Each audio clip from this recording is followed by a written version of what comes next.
इस महबूब की शान कितनी होगी? अल्लाह फरमाता उक़्सिमु बिहाज़ल बलदे व अंत हिल्लुम बिहाज़ल बलदे व वालिदिन वमा वलदा। ए मेरे महबूबा, तुझे तेरे माँ बाप की कसम तुझे जना है। अल्लाह काफिर कसम खाएगा, पूरे कुरान में लिखा होगा।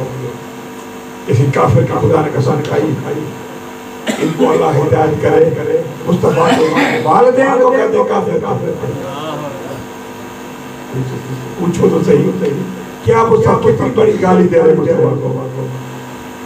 तुझे क्या गारंटी तूने अपने बाप की औलाद है? मगर तो मेरे मुस्तफा के माँ बाप को काफिर कहता है। वो मुस्लिम थे जब खुदा कसम खा रहा कि वह वालिदिन वमा वलदा। ए महबूब है, मुझे तेरे माँ बाप की कसम जिसने आपको चुना है। अल्लाह ऐसे कसम खाता है। तो दोस्तों, मुस्तफा करीम अलैहिस्सलाम का मकाम अल्लाह ने बुलंद फरमाया है। सारे नबी एक तरफ हैं, हर एक अपना शान रखता है।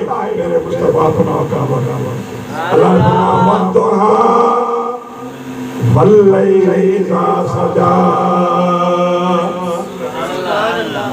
महबूब तेरे बालों की कसम, कब जब चेहरे को उठा जाते हैं। हुजूर के बाल बड़े थे, हुजूर जब बैठते थे, हुजूर जब तशरीफ फरमा होते थे, आपके बाल यूं आ जाते थे। अल्लाह को बड़ा प्यारा लगता था। अल्लाह को बड़ा प्यारा लगता था। जैसे हुजूर का हुस्न और जमाल था, तो अल्लाह ताला देख रहा था कि बाल मेरे महबूब के चेहरे पर आए हैं। कैसा महबूब का खूबसूरत चेहरा लगता है।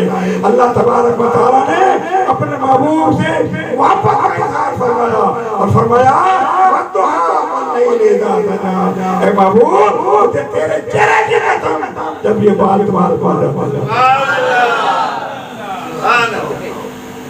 हुजूर की शान, हुजूर की अज़मत।